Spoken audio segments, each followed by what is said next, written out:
Very good morning, students. सुप्रभात सभी को. Today we have reached the second part of our chapter, that is Federalism. जो हमारा chapter है संघवाद, उसके दूसरे हिस्से पर पहुंच गए हैं हम. In the first part we have read about what federalism is, what are the various features of a federal country like India, and what are the different types of federal structures that is coming together and holding together.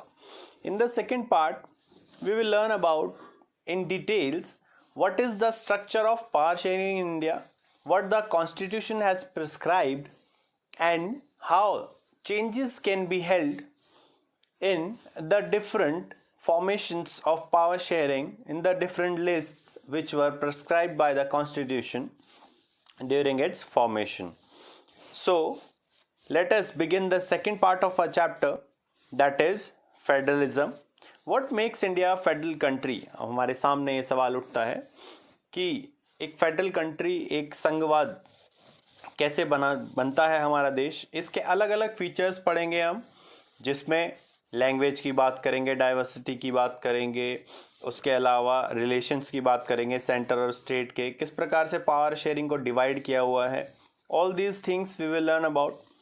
We have already taken example of various smaller countries like Belgium, Sri Lanka, which shared powers and which faced a lot of difficulties while a mechanism is formed for power sharing. तो power sharing के जो उन्होंने तरीका अपनाया दोनों ही देशों ने, जो कि काफ़ी छोटे देश थे, वहाँ पर भी विविधता थी. तो उनको जब इतनी समस्याएं आई सामने और उन्होंने उसको टैकल किया, कुछ अच्छे से कर पाए, कुछ अच्छे से नहीं कर पाए. In the same manner, India is also a federal country and a vast country as compared to both these small countries. इन दोनों से काफ़ी बड़ा देश है. उसको किस प्रकार से एक फेडरल स्ट्रक्चर में हमने इवॉल्व किया. इतनी सारी लिंग्विस्टिक डाइवर्सिटी है, इतनी सारी रीजनल डाइवर्सिटी है. सो भाषा के, क्षेत्र के, और इसके अलावा परिस्थितियाँ, संस्कृति, खाने की जो हैबिट्स हैं, all these were different in our country, but still we have created a very good example of a federal nation, how it exists and how it can work in a better manner. So, India emerged as an independent nation after a painful and bloody partition. Bharat एक आज़ाद देश जब बना 1947 में, तो बहुत ही ज़्यादा दुखद एक पार्टीशन हुआ. We all have read stories about how difficult it was for people to move from one place to another, leaving their property, leaving all their resources at that place and move to a different new place. The constitution declared India as a union of states. हमारे संविधान ने union of states, राज्यों का संघ घोषित किया हमारे देश को. The Indian Union is based on principles of federalism. तो हमारा जो देश है, जो हमने संघ अपने आप को घोषित किया, वो फेडरलिज्म के, संघवाद के जो प्रिंसिपल्स हैं उनके ऊपर आधारित है. We can clearly see that most of the features apply to provisions of the Indian constitution. Federalism के ज़्यादातर जो फीचर्स हैं they apply to the Indian constitution and Indian structure of power sharing. तो अब हम एक महत्वपूर्ण चीज़ देखते हैं कि हमारे संविधान ने किस प्रकार से जो क्षेत्र हैं, जो जुरिस्डिक्शन है, जो सब्जेक्ट्स हैं, या जिसको आप मुद्दे बोल सकते हैं, इश्यूज हैं, उनके ऊपर किस प्रकार से बदलाव किया, किस प्रकार से पावर शेयरिंग करने का प्रयास किया, कैसे उन्होंने ये बताया कि कुछ मुद्दे देश के लिए बहुत इंपॉर्टेंट हैं, बहुत महत्वपूर्ण हैं. तो द 3 लिस्ट्स की हम बात करेंगे. इन the 3 lists which the constitution has prescribed, the constitution provides for a 3-fold distribution of legislative powers. ठीक है, तो कानून बनाने की शक्तियों को 3 हिस्सों में बांट दिया हमारे संविधान ने.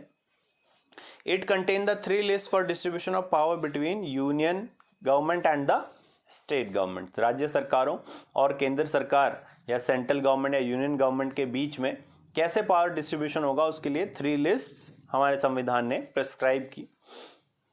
सबसे पहली लिस्ट की बात करेंगे. The first list and which carries many subjects and almost more subjects than the other two list, जो बाकी दो लिस्ट हैं उससे ज़्यादा या सबसे ज़्यादा सब्जेक्ट अगर किसी लिस्ट में है वो है यूनियन लिस्ट। तो इससे हमें एक और चीज़ का आभास होता है कि जो हमारी सरकार है उसमें जो स्ट्रक्चर है लेवल ऑफ गवर्नमेंट में, पहले सेंट्रल गवर्नमेंट, फिर यूनियन गवर्नमेंट, उसके बाद union government, state government and local government. इसमें जो स्ट्रक्चर है उसमें जो सेंट्रल गवर्नमेंट है it is most powerful and it is having the most number of subjects to make legislations. नए कानून बनाने के लिए सबसे ज़्यादा अगर सब्जेक्ट्स किसी के पास हैं या सबसे ज़्यादा शक्तिशाली अगर कोई सरकार है तो वो है हमारी यूनियन गवर्नमेंट या central government. It includes subjects which need a uniform policy through out the country. इसमें ऐसे सब्जेक्ट्स होते हैं जिसमें एक यूनिफॉर्म पॉलिसी होती है, बनाने की ज़रूरत है, और इसमें एट प्रेजेंट आज की डेट में 100 सब्जेक्ट्स हैं यूनियन लिस्ट में, केंद्रीय सूची में।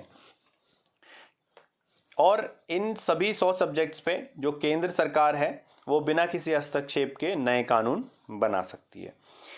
तो अब कुछ सब्जेक्ट्स की बात कर लेते हैं, किस प्रकार के सब्जेक्ट इसमें होते हैं। It include subjects like foreign affairs, banking, communication, currency, atomic energy, citizenship, railways, foreign trade etcetera.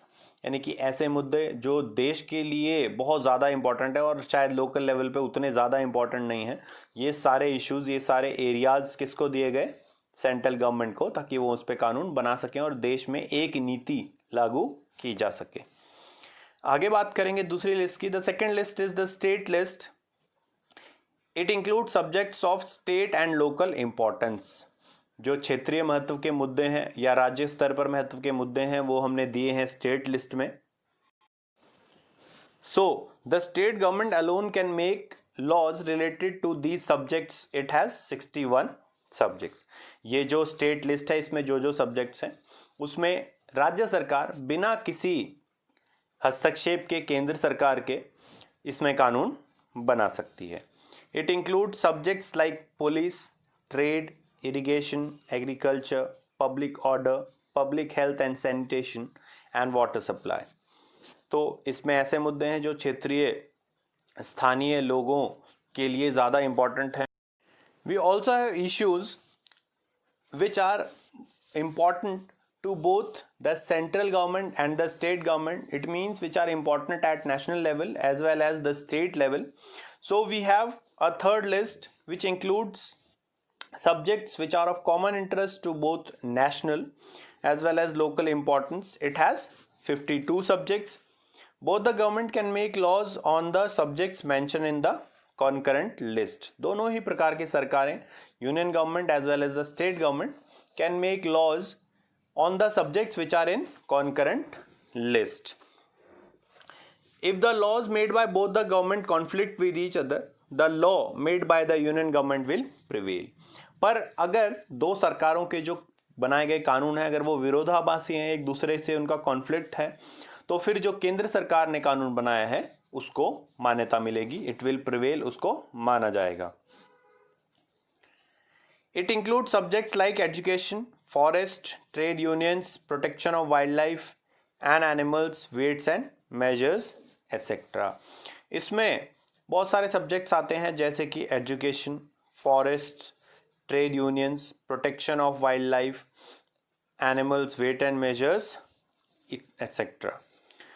Now if you talk about residuary powers, अब 3 लिस्ट तो हमने बना दी जब हमारा संविधान बना, but some of the powers related to some subjects were left behind और you can say they were relatively new, so they are known as residuary powers. कुछ ऐसे सब्जेक्ट्स, कुछ ऐसे मुद्दे जो संविधान के बनने के काफ़ी बाद में आए, रिलेटिवली काफ़ी न्यू है, उनमें हमने कानून बनाने की शक्ति दी सेंट्रल गवर्नमेंट को।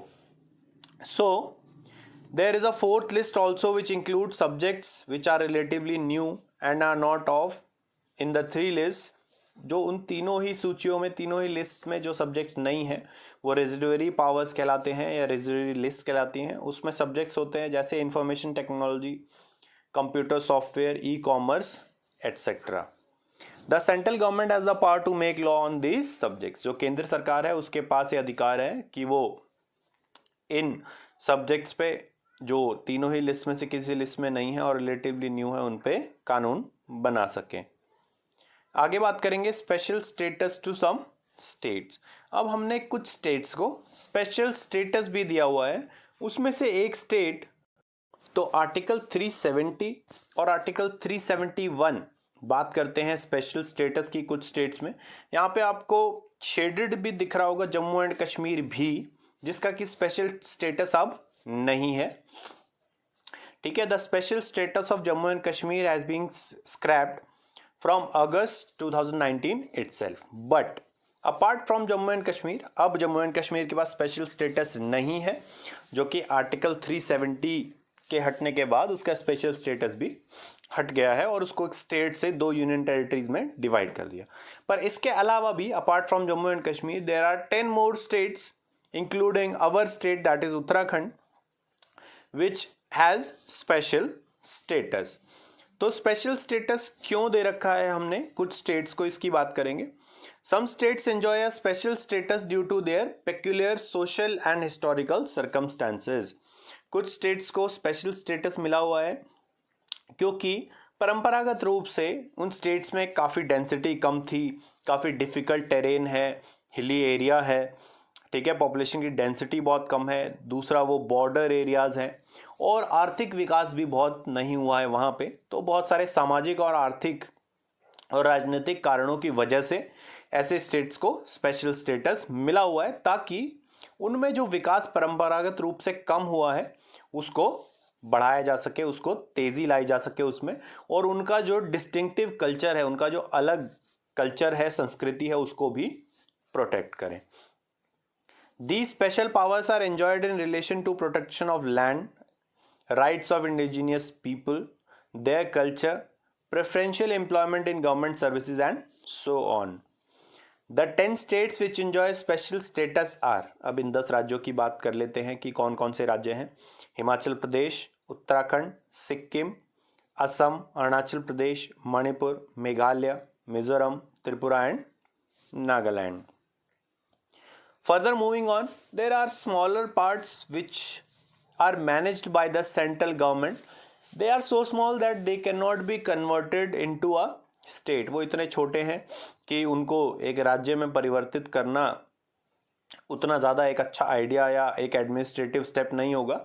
तो इनको हमने एक विशेष नाम दिया है जिनको हम जानते हैं यूनियन टेरिटरीज या केंद्र शासित प्रदेशों के रूप में। Some units of the Indian Union enjoy very little power. These are too small to become independent states and are known as union territories. The central government has special power in ruling these areas. तो ये जो area है यानी कि जो हमारे 28 states हैं, उसके अलावा जो एट प्रेजेंट हमारी 8 यूनियन टेरिटरीज हैं, वहाँ पे रूल करने की पावर या रूल करने की विशेष शक्ति किसके पास है? The central government. The 8 union territories are, अब 8 यूनियन टेरिटरीज के नाम भी जान लेते हैं। Jammu and Kashmir, Ladakh, Chandigarh, national capital territory of Delhi, NCT of Delhi, Dadra and Nagar Haveli and Daman and Diu. ये एक ही यूनियन टेरिटरी है, पहले अलग अलग थे पर काफ़ी पास थे और काफ़ी छोटे थे, तो दोनों को मिलाकर एक ही यूनियन टेरिटरी बना दिया गया। पुडुचेरी, लक्षद्वीप, अंडमान निकोबार आइलैंड्स, आप मैप पे भी देख सकते हैं, इनकी लोकेशन देखिए। सबसे पहले ऊपर से चलते हैं, जम्मू एंड कश्मीर है, फिर लद्दाख है, उसके बाद चंडीगढ़ है, फिर दिल्ली है, फिर Dadra and Nagar Haveli and Daman and Diu है, उसके बाद पुडुचेरी है, फिर लक्षद्वीप है और अंडमान निकोबार आइलैंड्स है। फर्दर मूविंग ऑन, अभी तक तो हमने बात कर ली कि पावर शेयरिंग का मैकेनिज्म, पावर शेयरिंग का अरेंजमेंट किस प्रकार से है। जो 3 लिस्ट हैं उनके द्वारा पावर शेयरिंग की हुई है सेंट्रल गवर्नमेंट और स्टेट गवर्नमेंट्स के बीच में। बट क्या इस स्ट्रक्चर में आसानी से बदलाव हो सकता है? Can this structure be easily change by the central government? Let us find out the answer.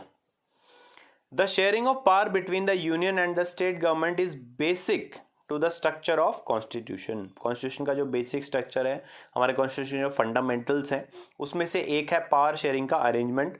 तो इसको आसानी से बदला नहीं जा सकता, तो फिर कैसे बदला जा सकता है? If any change is to be made in this arrangement of power sharing, अगर कोई बदलाव करना है इस अरेंजमेंट में, it has to be passed by both houses of parliament with at least 2/3 majority. सबसे पहली बात तो हमारी जो केंद्र सरकार है या सेंट्रल लेवल पे 2 हाउसेज ऑफ पार्लियामेंट है, लोकसभा और राज्यसभा। तो लोकसभा और राज्यसभा के जो दोनों हाउसेज हैं उसमें 2/3 मेजॉरिटी यानी कि स्पेशल मेजॉरिटी से पहले ऐसा कोई नया नियम पास करना होगा जिसमें पावर शेयरिंग के अरेंजमेंट को बदलना है। उसके बाद जितने भी स्टेट्स हैं उनमें से कम आधे स्टेट्स की जो लेजिस्लेटिव असेंबलीज हैं, जो राज्य विधानसभा हैं, उनको भी उसी नियम को में ऐसा ही अमेंडमेंट करना होगा, तब जाके कोई नया अरेंजमेंट पावर शेयरिंग का अडॉप्ट किया जा सकता है। Next if you talk about the role of judiciary, ये जो पावर शेयरिंग अरेंजमेंट है इसमें जुडिशरी कहाँ पे है या जुडिशरी उसमें क्या इंपॉर्टेंट रोल प्ले करती है, तो जुडिशरी का एक बहुत ही इंपॉर्टेंट, बहुत ही महत्वपूर्ण रोल है in looking after that the power sharing arrangement which is prescribed in our constitution is being followed in a proper manner. The judiciary plays an important role in overseeing the implementation of constitutional provisions and procedures. जो हमारी न्यायपालिका है वो हर समय एक constant watch रखती है इस चीज़ पे कि जो कॉन्स्टिट्यूशन के प्रोविजंस हैं और प्रोसीजर्स हैं और जो पावर शेयरिंग का अरेंजमेंट है उसको अच्छे से फॉलो किया जा रहा है या नहीं। In case of any dispute, अगर कोई विवाद होता है पावर शेयरिंग के विभाजन में, शक्तियों के विभाजन में, तो हाई कोर्ट और सुप्रीम कोर्ट उस विवाद को सुलझाने के लिए इंपॉर्टेंट निर्णय लेते हैं based on facts, based on the basic principles of our constitution. So अब इन टेक्स्ट कुछ क्वेश्चंस हैं आपकी बुक में जिसकी बात करेंगे हम। उसमें आपसे पूछा गया है कि अगर ये परिस्थिति होती है तो क्या होगा। तो 3 एग्जाम्पल्स हैं, एक एक करके इनको पढ़ते हैं। Pokhran, the place where India conducted its nuclear tests lies in Rajasthan. Suppose the government of Rajasthan was opposed to the central government's nuclear policy.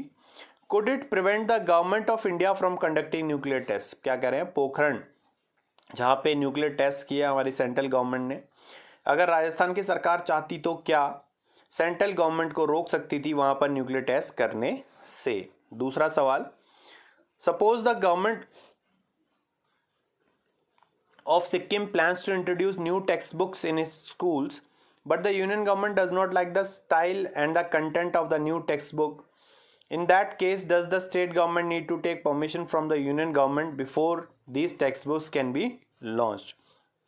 क्या कह रहे हैं, सिक्किम की सरकार को नई टेक्स्ट बुक्स लानी है, ठीक है, उनका स्टाइल और कंटेंट जो है वो यूनियन गवर्नमेंट को पसंद नहीं आया, तो क्या यूनियन गवर्नमेंट की परमिशन लेनी होगी ऐसी पहले टेक्स्ट बुक्स लाने से। ये एक कॉन्करेंट लिस्ट का सब्जेक्ट है, स्टेट गवर्नमेंट इसमें लॉ बना सकती है, उसके लिए किसी परमिशन की ज़रूरत नहीं है। पर अगर सेंट्रल गवर्नमेंट ने भी उस पर एक कानून बना दिया तो फिर सेंट्रल गवर्नमेंट का कानून माना जाएगा, इट विल प्रिवेल। तीसरी सिचुएशन है, suppose the chief minister of Andhra Pradesh, Chhattisgarh and Orissa have different policies on how their state police should respond to naxalites. Can the prime minister of India intervene and pass an order that all chief minister will have to obey. अब तीनों परिस्थितियों की एक एक करके बात कर लेते हैं। सबसे पहले, सेंट्रल गवर्नमेंट को क्या रोक सकती है स्टेट गवर्नमेंट न्यूक्लियर टेस्ट करने से? बिल्कुल नहीं रोक सकती है। क्यों? क्योंकि जो न्यूक्लियर टेस्टिंग है या जो न्यूक्लियर एनर्जी का जो इशू है वो सेंट्रल लिस्ट में है और सेंट्रल गवर्नमेंट इसमें डिसाइड करेगी कि उनको किस प्रकार से अपनी न्यूक्लियर नीति को, न्यूक्लियर पॉलिसी को आगे बढ़ाना है, कहाँ पर टेस्टिंग करनी है, कब करनी है और कब नहीं करनी है। दूसरा जो मुद्दा है उसमें सेंट्रल गवर्नमेंट की परमिशन लेनी होगी क्या नई टेक्स्ट बुक्स लगाने के लिए? परमिशन नहीं लेनी होती है, पर अगर सेंट्रल गवर्नमेंट ने कोई कानून बनाया उससे अलग तो सेंट्रल गवर्नमेंट के कानून माना जाएगा, परंतु स्टेट गवर्नमेंट अक्सर अपनी मर्जी से टेक्स्ट बुक्स लगाती हैं।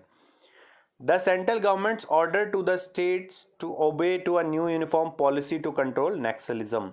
नक्सलाइट्स जो कि एक अंदरूनी समस्या है स्टेट की, देश की भी है वैसे तो, पर स्टेट्स की ज़्यादा है, तो इसके लिए समय समय पे मीटिंग करते हैं हमारे जो प्रधानमंत्री हैं वो मुख्यमंत्रियों के साथ, पर ऐसा कोई ऑर्डर उनको नहीं दे सकते हैं कि आप पुलिस को ऐसे स्ट्रक्चर्ड करिए, ऐसे रिस्पॉन्स होगा। There is a discussion and deliberation, only they can give suggestion and not order the states on how the police should be run. So moving on, अब देख लेते हैं भारत का मैप। 1947 में जब हमें आज़ादी मिली तो किस प्रकार से था, देखिए आपको अलग अलग स्टेट्स दिखेंगे, आज से बिल्कुल अलग जो आज के स्टेट्स हैं उससे। कश्मीर दिख रहा है यहाँ पर आपको, पंजाब दिख रहा है, Rajputana, central provinces, United provinces, ठीक है। उसके बाद देखिए बॉम्बे कितना बड़ा स्टेट है, गुजरात, मैसूर, ट्रावनकोर, असम, उड़ीसा एसेट्रा। तो बहुत ही मुश्किल था एक सूत्र में बांधना इन सभी देशों को, जिसमें हमारे पहले जो होम मिनिस्टर थे और जो पहले डेप्यूटी प्राइम मिनिस्टर थे सरदार वल्लभ भाई पटेल जी, उन्होंने बहुत ही मेहनत से लगभग 660 अलग अलग छोटे छोटे हिस्सों में जो बटा हुआ था देश, उसको यूनिफाई किया और एक सशक्त संघी देश के रूप में स्टैब्लिश किया, एक फेडरल स्ट्रक्चर के रूप में स्टैब्लिश किया। Moving on to the assignment part. Here we have question number first. Explain the lists of power sharing arrangement between the union and the state governments. Question number 2. Which level of government is most powerful in India? Question number 3. Write a short note on special status to some states. Question number 4. Which article of the Indian Constitution talks about special status to some states? And question number 5. Name all union territories of India. I hope you understood today's topics well. If you understood the content, please like the video. Share it with others so that they can also be benefited from the information which we have learned today. Give your valuable suggestions through your comments so that I can make improvement in the upcoming videos. And do not forget to subscribe my channel for latest updates on more informative videos. Thank you and have a nice day.